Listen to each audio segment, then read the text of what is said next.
All right, everybody, welcome to the new Minecraft Bedrock preview featuring vibrant visuals and happy ghasts. We'll start off with vibrant visuals since we'll keep those on throughout the video, and they're pretty obvious here looking around right now. So this was announced during Minecraft Live, just like the happy ghasts, and it's going to be a way to get Java-like shaders on Bedrock. Obviously, there was the RTX on stuff previously that you could do, but this is a little bit more of a subtle way of doing things, similar to complementary shaders, which I use a lot in my content, as you probably already know. I've already broken a block. I don't need to be told.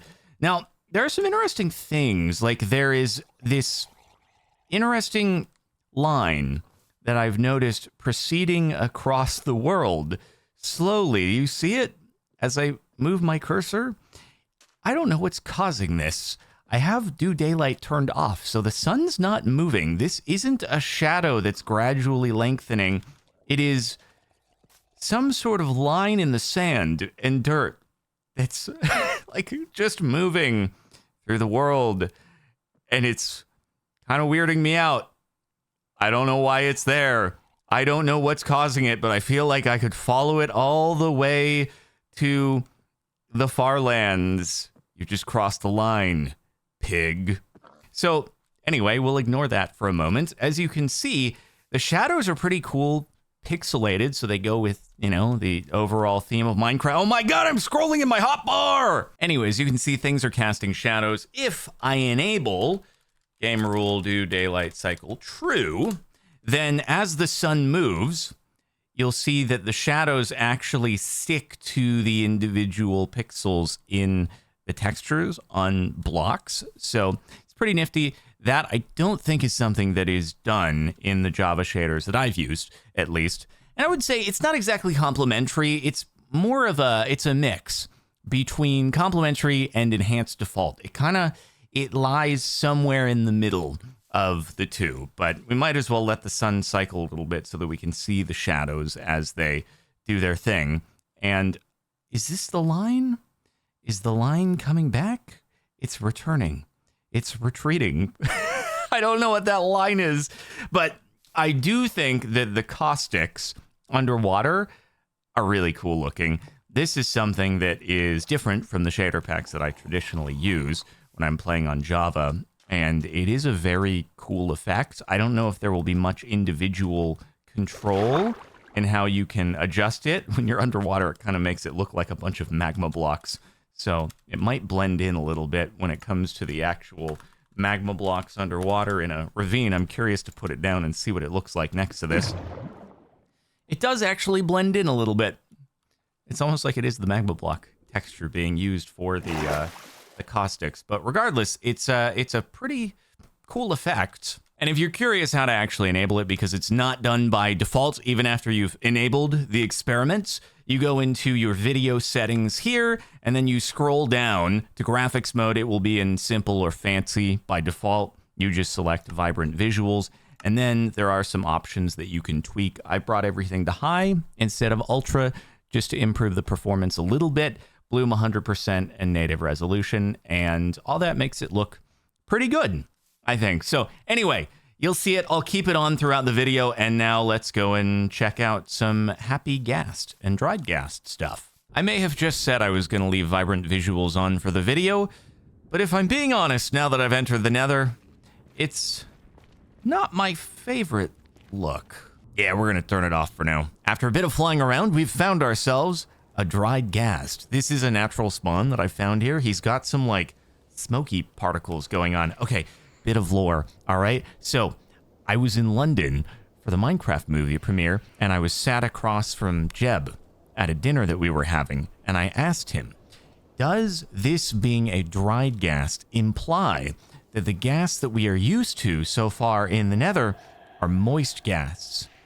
And he seemed to be behind the idea, so all I'm saying is moist ghasts are canon.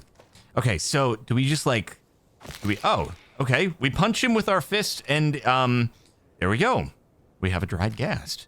All right, well, the next step is to go back into the overworld and moisten him. I've reactivated vibrant visuals for the overworld. So I believe the way this works is we just put down our dried ghast and then we waterlog him.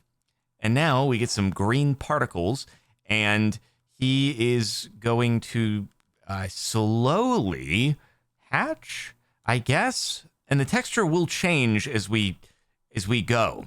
That said, if you don't feel like taking a trip and searching around through the nether in order to get yourself a pre-dried ghast, you can make yourself a dried ghast, which I didn't realize was going to be a thing going into this. But if you put a bone block in the center and you surround it with ghast tears, there you go.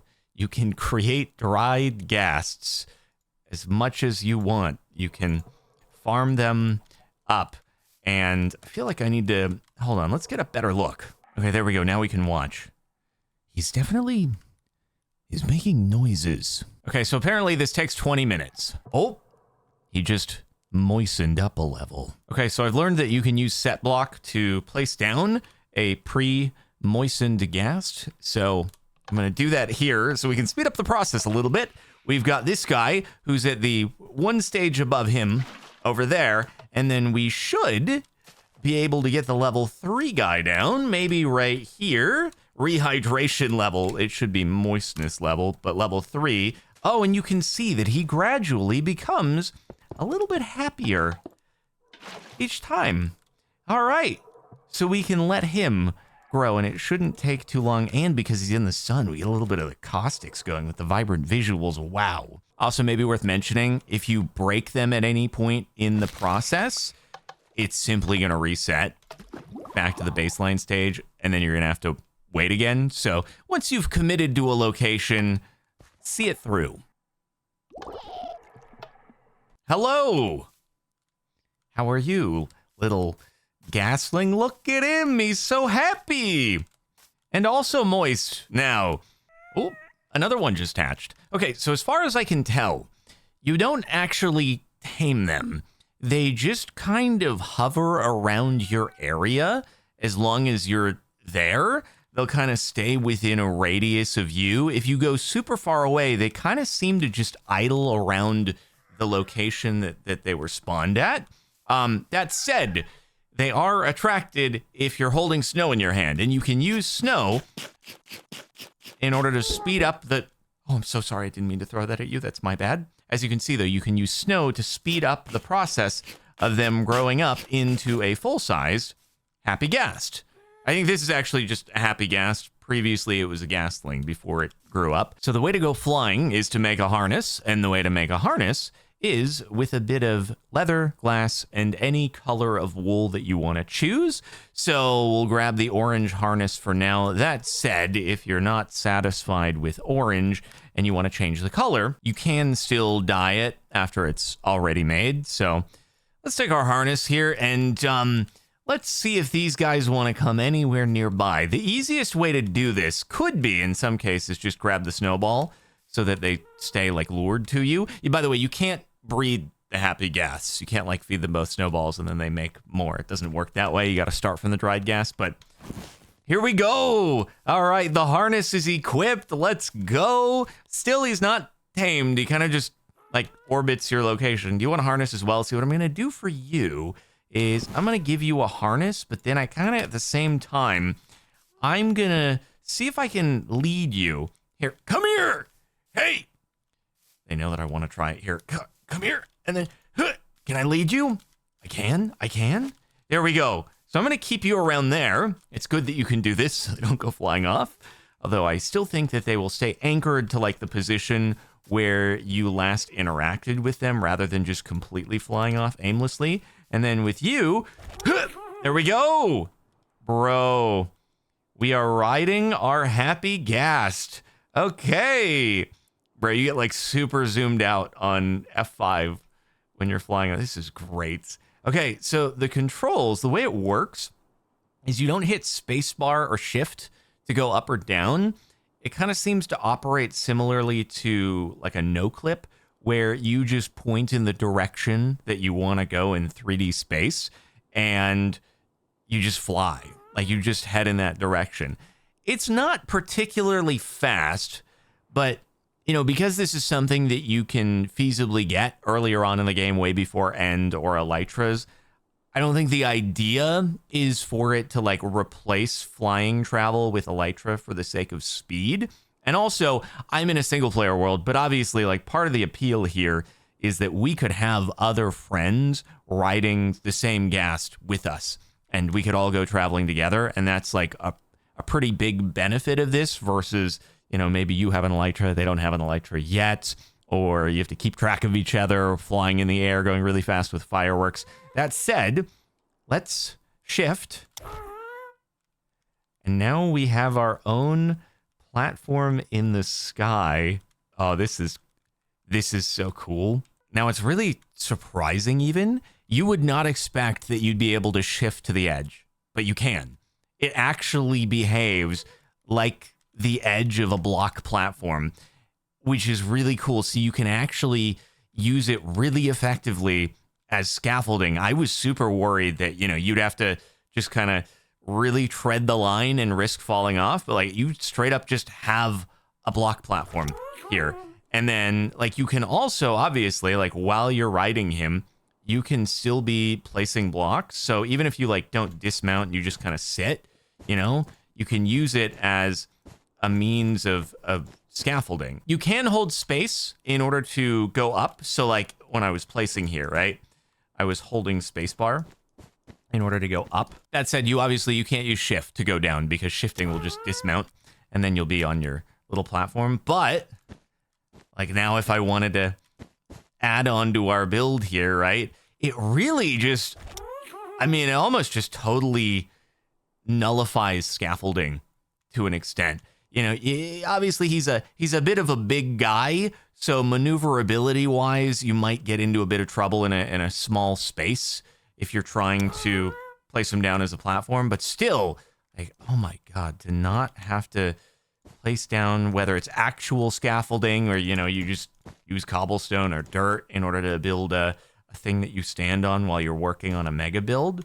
I mean, the fact that you can shift off to the edge is super cool. And then you can just kind of reposition, bring it back in, level up with spacebar, which I do like that you can still use spacebar on top of just like looking down and holding forward. Happy Ghasts, huh? Pretty cool.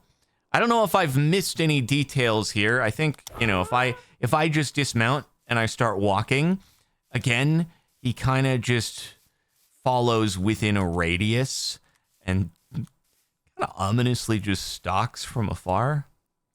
How fast can you keep up? How fast can you keep up? You can actually keep up pretty quickly. I'm impressed. Obviously, if he's held by the lead over there, like, he's not going to be able to, but that way you can kind of keep him in position.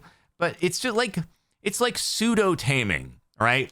They follow you enough so that you should be able to reasonably get back to them, unless they just keep going further away the closer you get back. But yeah, pretty great. Anyway, that's about it for now. I am Steve, and this has been the new Bedrock preview, and happy Ghasts and vibrant visuals. Thanks for watching. Like the video and stuff, and I'll see you next time.